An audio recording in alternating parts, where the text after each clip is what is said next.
Chapter 1. A Hard Rebirth and a Token of Love from the White Moonlight. The winter of 1992. Snowflakes, large and feathery, swirled down from the sky, covering the ground in a thick, white blanket. Jeongjo No. 1 High School, Grade 12 Experimental Class. Soo-heng stared through the glass window, his eyes lingering on the youthful face reflected back at him. It was so familiar yet strangely foreign.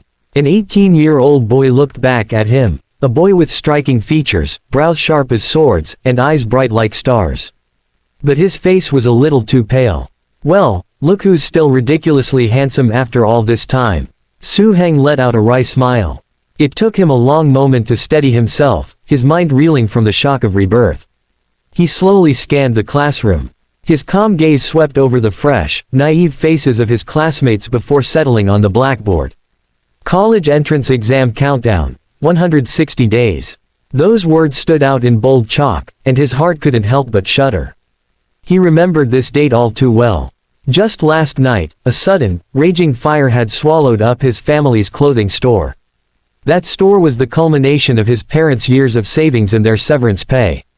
Yet just as the business was finally finding its footing, everything was destroyed by that merciless blaze. All the newly acquired inventory, gone up in smoke. The store was left in ruins, and the landlord was now demanding a massive compensation. In these times, when the average salary was only a few hundred yuan, shouldering such a debt was a death sentence for a family already hanging by a thread. Soo-heng sighed deeply, weighing his options for what to do next. In reality, there wasn't much to think about, the path was clear. He had to make money, and fast. As much as he could, as quickly as possible. It was 1992, and the winds of change were sweeping through Wagwo. Opportunities for wealth were everywhere, waiting to be seized. I've got nothing right now. What I need is quick money, big, fast profits. Today is January 28, 1992. What's the fastest way to make a fortune? He racked his brain, digging through his memories. Soon enough, he remembered an investment opportunity buried in the chaos of his thoughts.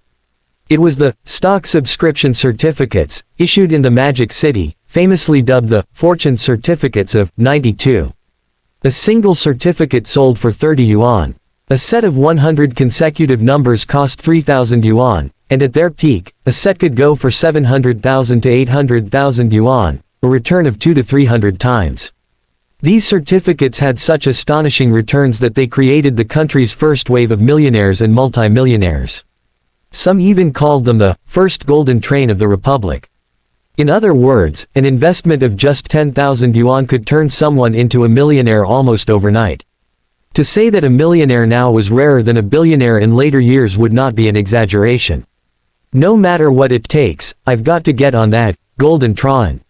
Soo-heng's heart raced with excitement at the thought of this opportunity. But a quick search through his pockets brought a bitter smile to his face. He had only 27 yuan and 8.5 cents, not even enough for a single certificate. Hey, Heng. While he was lost in thought, a rough voice pulled him back to reality. Looking up, he saw a tall, strong-looking boy with thick eyebrows and a slightly dark complexion approaching. It was his closest friend, Wu Gang. I know it's not much, but if you think of me as a brother, take it, Wu Gang said, dropping a small stack of bills on the desk. Tens, fives, twos, even a few 1 notes. Soo-heng didn't need to count it, he remembered it clearly, 18 yuan and 30 fen. His best friend would be eating cold steamed buns for a month because of this money. He didn't say any flowery words of gratitude. Some things don't need to be said. Soo-heng, everything will get better. Just hang in there, came another voice. A girl, graceful and radiant, walked over. She was Sha Zemo, the class belle. Coming from a well-off family, Sha Zemo was not only beautiful and sweet but also a top student, a classic, rich, pretty, and smart girl in modern terms. As she gently placed a stack of crisp 100 yuan bills on his desk, a gasp rippled through the classroom. 10 100 yuan bills. Most students lived on around 20 yuan a month. Pocketing even 10 yuan was enough to make them feel on top of the world.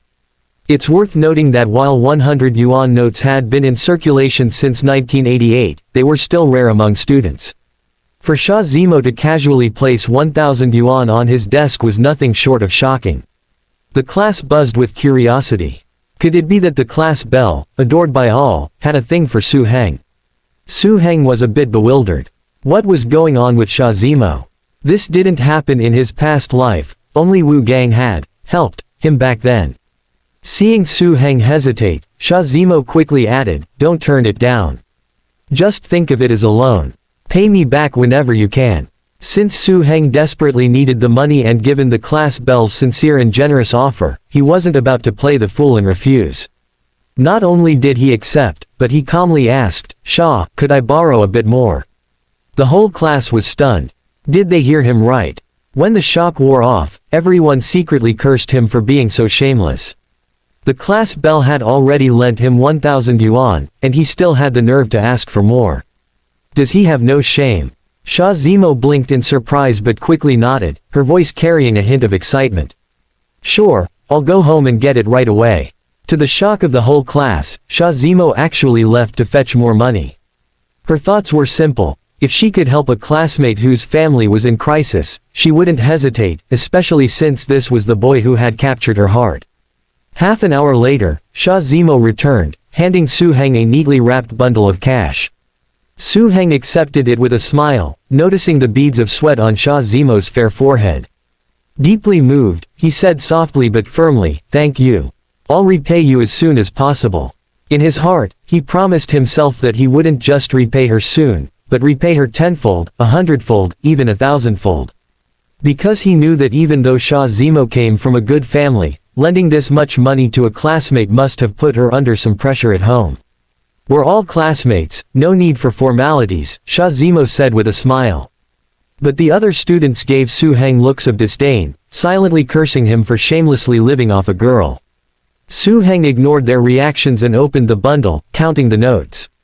2,000 yuan. Combined with the previous 1,000, he now had 3,000 yuan in hand.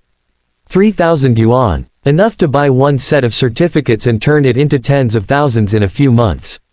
This is a once-in-a-lifetime chance. One set is far too little.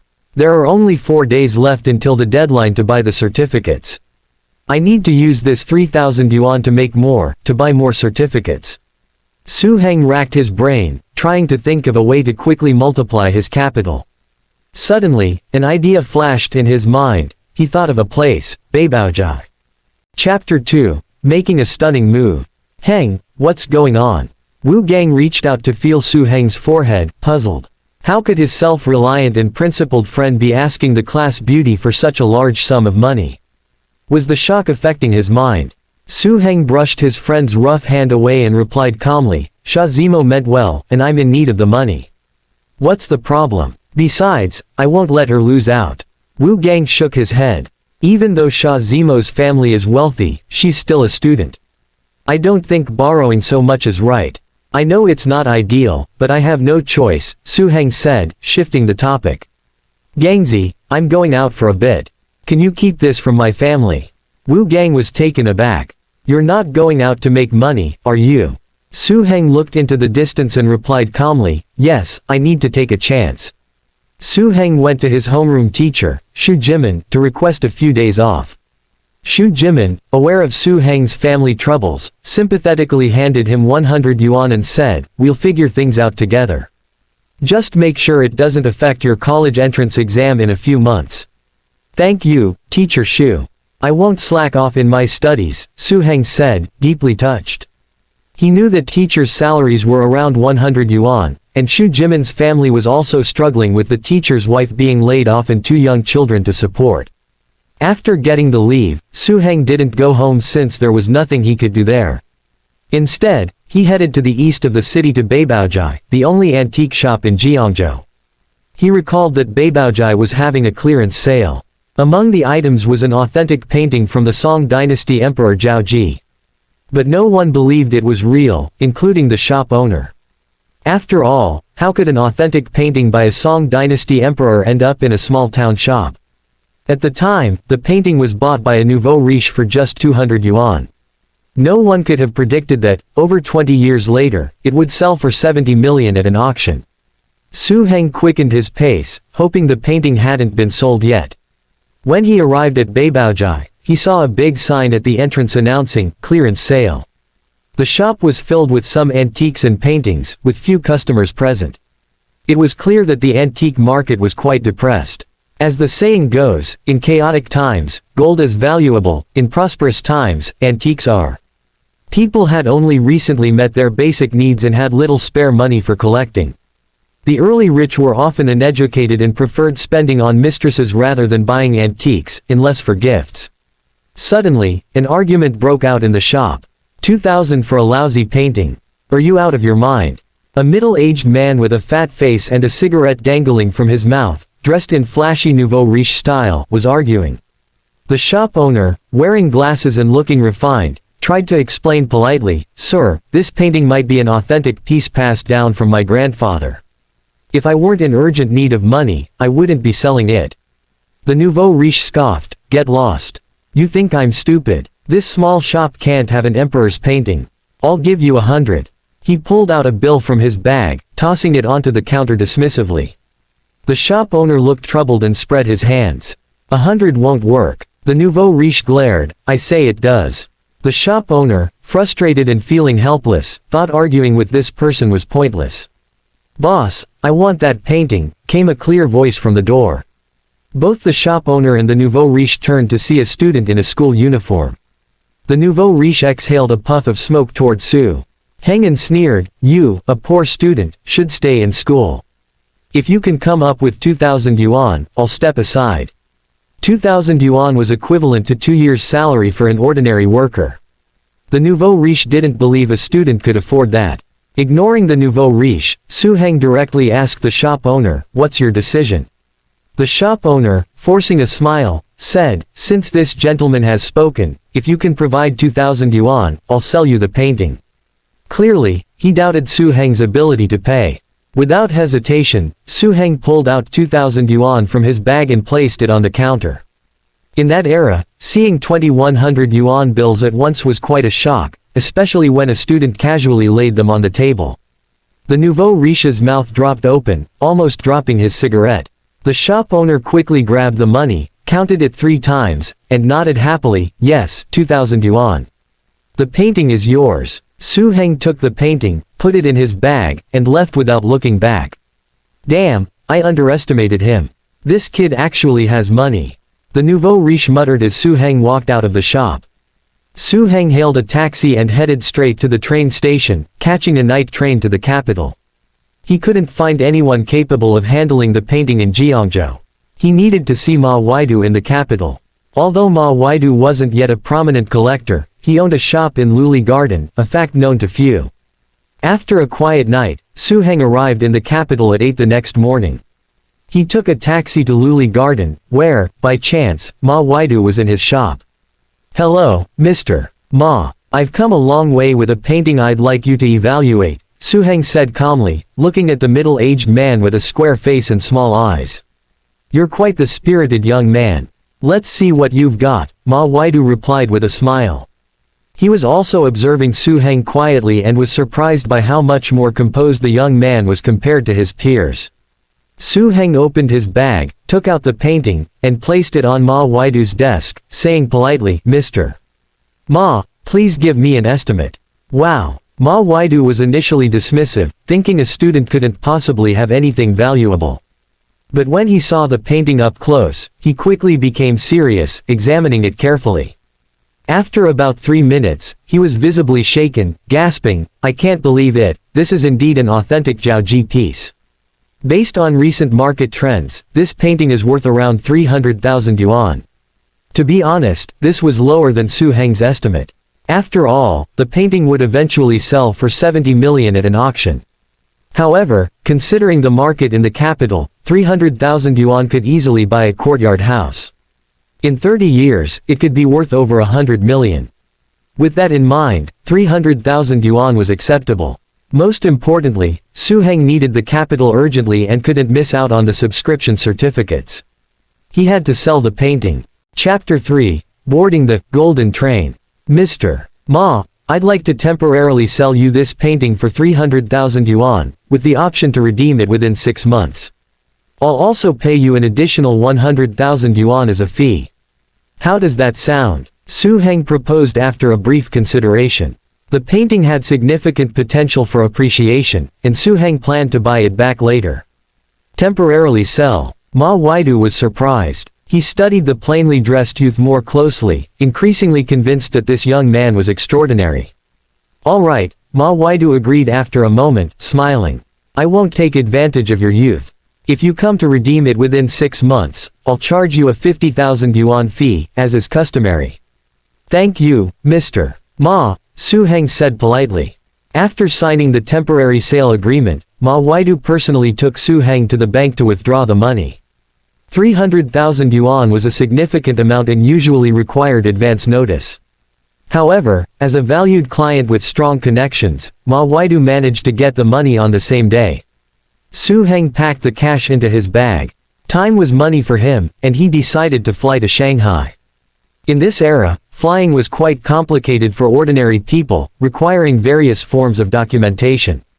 Mr. Ma, could you help me get a plane ticket to Shanghai?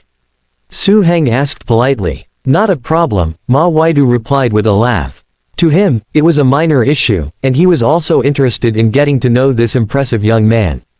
At 2 p.m. on January 30, 1992, Suheng emerged from Shanghai airport, full of energy. He felt like shouting, "Make way! I'm here to make money." In the early 1990s, Shanghai still had the vibrant atmosphere of a bustling port city. However, Suheng had no time for nostalgia. He quickly inquired about the nearest stock subscription certificate sales point. "Excuse me, where can I buy stock subscription certificates? Is there a sales point nearby?" he asked a woman who seemed familiar. "Oh, those things are a scam. You're so young, you should be focusing on your studies and not wasting your family's money," the middle-aged woman advised kindly. Suheng smiled and explained, "Auntie, you misunderstood. My dad asked me to buy one. I'm just getting one to try. Even buying one is a waste. They have a lottery system, just like those scammy raffles. You can find them at the Industrial and Commercial Bank across the street. But don't buy too many," the woman warned. "All right, thank you, Auntie." Following her directions, Suheng quickly found the nearby Industrial and Commercial Bank. The sales window for stock subscription certificates had a prominent notice. However, the window was almost empty, with hardly any customers. Even those who did buy only got one or two, reflecting the general skepticism. Stock subscription certificates were a new concept, and the public was hesitant. They had to enter a lottery for a chance to earn money, and if they didn't win, the 30 yuan spent would be wasted. 30 yuan was about a third of a monthly wage, not a small amount. Even if someone bought, it was often just for fun. Suheng knew the lack of interest was due to rumors that the certificates were a scam, spread by those secretly buying them. "Hello, sir. How many would you like?" the saleswoman asked warmly. 3 sets. 3 pieces or 3 sets?" she asked, puzzled. The largest order she had processed was 10 pieces. She couldn't believe this out-of-town student in a school uniform could buy 3 sets. Each set cost 3,000 yuan, so 3 sets meant 9,000 yuan. "Yes, 3 sets, Suheng confirmed, pulling out a stack of 100 yuan bills. "Ah." The saleswoman's eyes widened with excitement. "Are you sure you want 3 sets, 9,000 yuan?" She stressed the 9,000 yuan amount. "Yes," Suheng replied, slightly impatient. To maintain a low profile, he hadn't bought more, planning to purchase 2 or 3 sets at each location. He didn't have time for small talk, even though the saleswoman was attractive. "All right, please wait a moment." The saleswoman eagerly retrieved 3 sets from the safe, her hands trembling with excitement. Selling 3 sets at once meant she met her quota early and earned a substantial commission. Throughout the day, Suheng visited various sales points in Shanghai. At each bank, he bought only 2 or 3 sets, avoiding drawing attention. His cash dwindled while the stock subscription certificates piled up. By the morning of January 31st, Suheng had exchanged all but 1,000 yuan of his cash for subscription certificates, totaling exactly 100 sets, or 10,000 pieces. This was the deadline for stock subscription certificate sales. A total of 2.07 million certificates were sold, far below the planned 7 million. The low number of sales meant the chances of winning the lottery would significantly increase. Once the news spread, people realized the certificate's immense value. However, it was too late. After the sales ended, the certificates' prices skyrocketed. "Young man, do you have any stock subscription certificates? I'll buy them at 35 each. How many do you have?" Someone asked as Su Heng was heading back to his hotel. "None," Su Heng replied firmly. 40 each, no more, the person persisted. "Do I look like someone who buys stock subscription certificates?" Su Heng snapped. The person, seeing that Su Heng was clearly not a wealthy buyer, grumbled and moved on to find other targets. Back at his luxury hotel in Shanghai, with top-notch security and close to the police station, Su Heng felt secure. The safety was crucial, given he carried so many certificates. He locked the certificates in the hotel room safe and took a relaxing hot shower. Su Heng felt at ease, having successfully acquired 100 sets of certificates. Now, he just needed to wait patiently for their value to rise. This was what making money while lying down truly meant. Feeling relaxed, Su Heng went to the hotel restaurant for a satisfying meal. In a corner of the restaurant was a makeshift trading salon for subscription certificates, bustling with activity. "Boss who, 6,000 for your set. Will you sell it to me?" asked a middle-aged man smoking a cigar. Boss who smirked, "Get lost. I regret not buying more. I'll offer 10,000. Who's selling? 10,000 per set is outrageous," someone muttered. "Outrageous. I think the price will keep rising, and significantly too," someone countered. "Wow, I didn't expect the subscription certificates to be so valuable. I should have bought more, even if it meant selling everything I owned," many people lamented. As Su Heng listened to the commotion and prepared to leave, he noticed a familiar figure approaching. Chapter 4. Joining the ranks of the elite. Mr. Su. Xu Yali was initially surprised to see Su Heng, but her expression quickly brightened as she approached him. She was impressed and grateful for the help he had given her. She was also astonished at his luck. In just one day, his 9,000 yuan had multiplied several times, equivalent to years of her hard work at the bank. With the subscription certificates booming, their value was sure to rise even more. If she knew Su Heng had not just 3 sets but 100, she would probably have been speechless. "Hello," Su Heng responded coolly. Xu Yali was strikingly beautiful, with an elegant figure and impeccable features, dressed fashionably and appropriately. However, Su Heng wasn't in the mood to admire her. He was focused on staying low-key to avoid drawing attention. If people knew he had over 100 sets of subscription certificates, it would surely bring trouble. "Congratulations, Mr. Su." Xu Yali, perceptive and intelligent, noticed Su Heng's desire to stay under the radar. She lowered her voice and said, "Don't worry, I won't mention anything." Su Heng nodded. "Here's my business card. If you decide to sell, feel free to contact me. I can connect you with reliable buyers," Xu Yali offered politely. "All right." Su Heng took the card. He was considering selling a few sets since his family urgently needed money.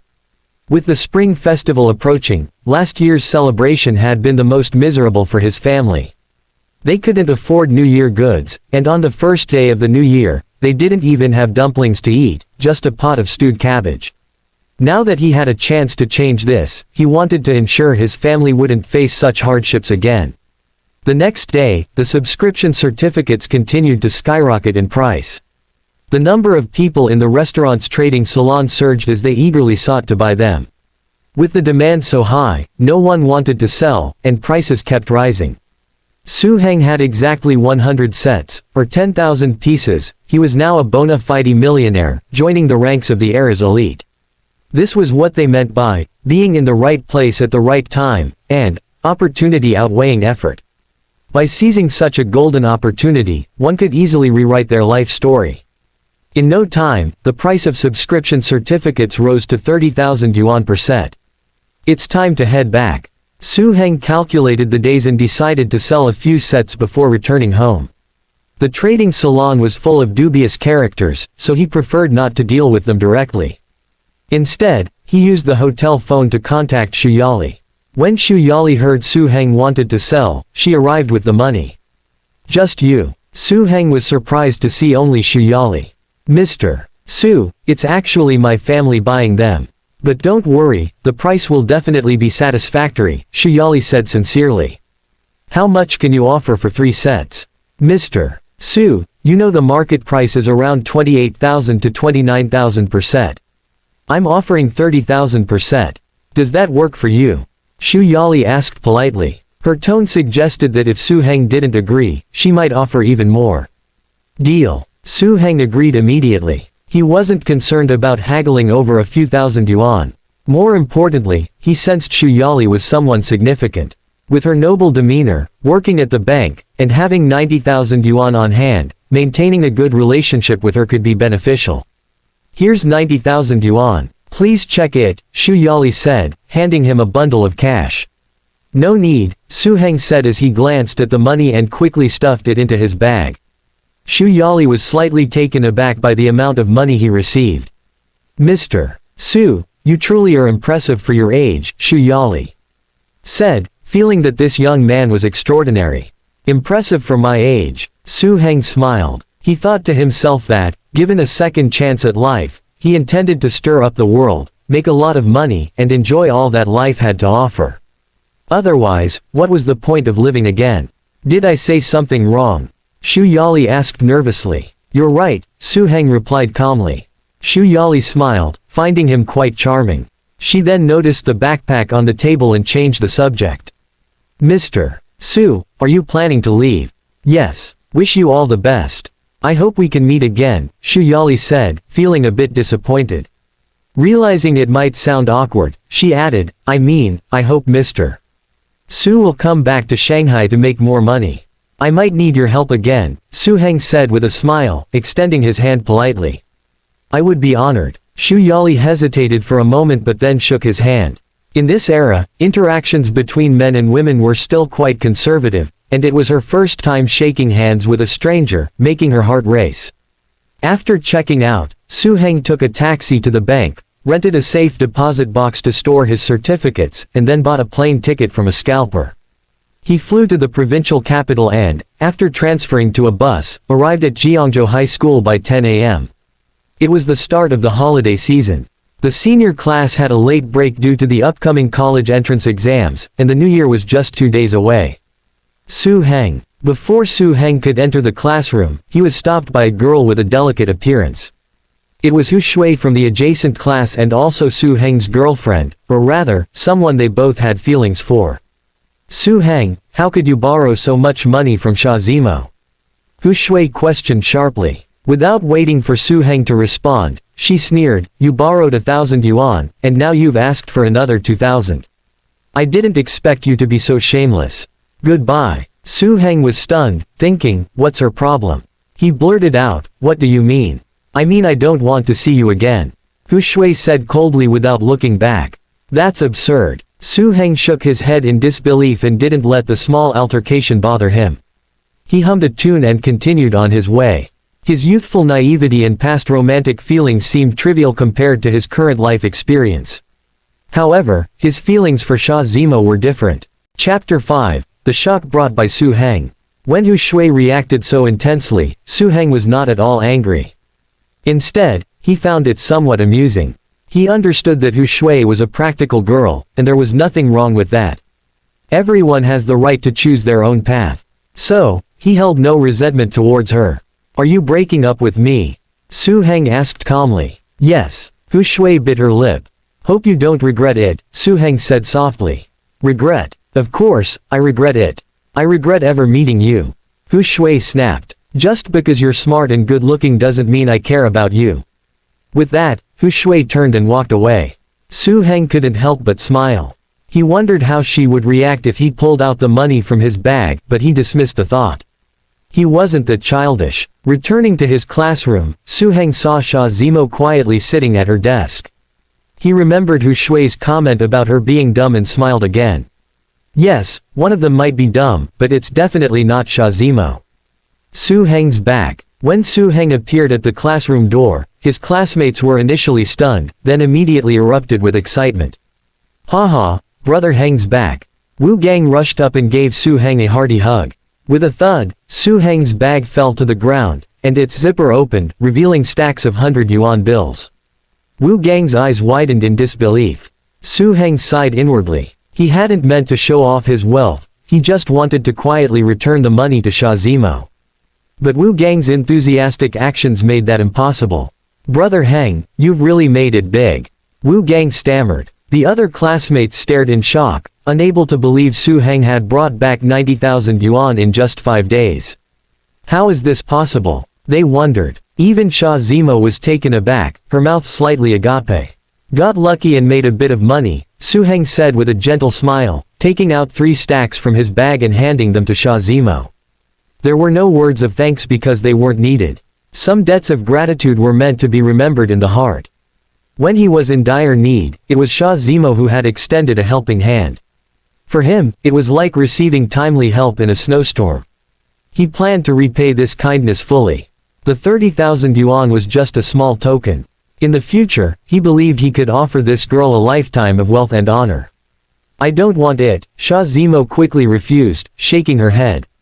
"Su Heng, your family needs the money more than I do.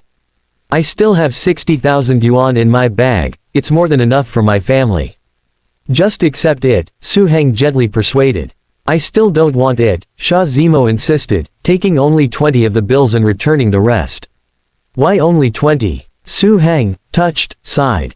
"I said I would repay you double. You know I'm a man of my word. By refusing, you're making me break my promise.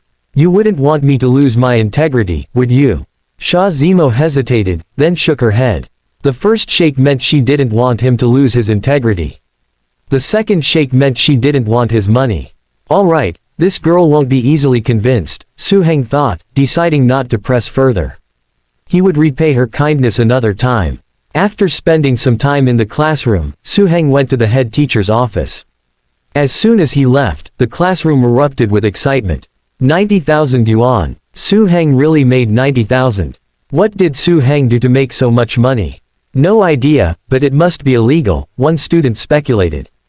"Get lost," Wu Gang shouted, punching the student. Wu Gang was tall, strong, and had a fiery temper. He was fiercely loyal to Su Heng and wouldn't tolerate any slander. The student, Huang Dao, backed down, muttering, "If it's not illegal, then what could Su Heng have done to earn so much in just 5 days?" The other students were also curious. Though Wu Gang trusted Su Heng, he was equally baffled. Sha Zimo stood up to defend Su Heng. "We've been classmates for 3 years. We know what kind of person Su Heng is. I don't believe he would be involved in illegal activities." Class leader Sha is right. "I don't believe it either," Wu Gang agreed firmly. The others nodded and stopped questioning. In the head teacher's office, Su Heng handed Xu Jiming 1,000 yuan. "What's this?" Xu Jiming was momentarily confused. "Remember, I borrowed some money from you recently. I saw an opportunity in the newspapers about stock subscription certificates and bought 2 sets. Fortunately, I made some money," Su Heng explained briefly. Stock subscription certificates. In Shanghai, Xu Jiming was unfamiliar with the term. "Yes, made a few tens of thousands. Enough to solve my family's difficulties," Su Heng said calmly. "Tens of thousands." Xu Jiming was shocked. This was far beyond his expectations. After Su Heng left, Xu Jiming rushed to the staff room, asking his colleagues, "Has anyone heard of stock subscription certificates?" "I know," said Lu Guangyi, known as the walking encyclopedia, in school. Adjusting his glasses, he explained, "The stock subscription certificates were just issued in Shanghai." "It's been crazy." "How crazy?" The other teachers were interested. "It's the first time the government has issued these. Initially, people thought they were a scam, so few dared to buy them.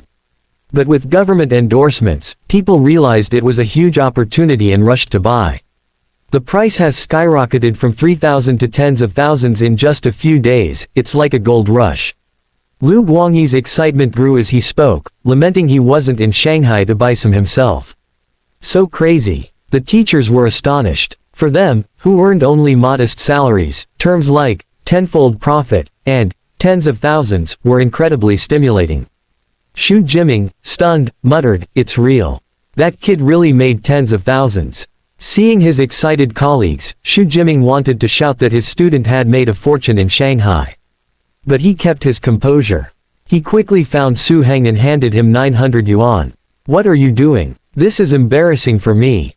"Take it." Su Heng smiled awkwardly. He hadn't considered the implications at the time, just wanting to repay those who had helped him.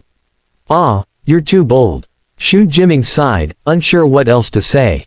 This outstanding student had gone to Shanghai alone and made tens of thousands in just a few days. It was almost like a fairy tale.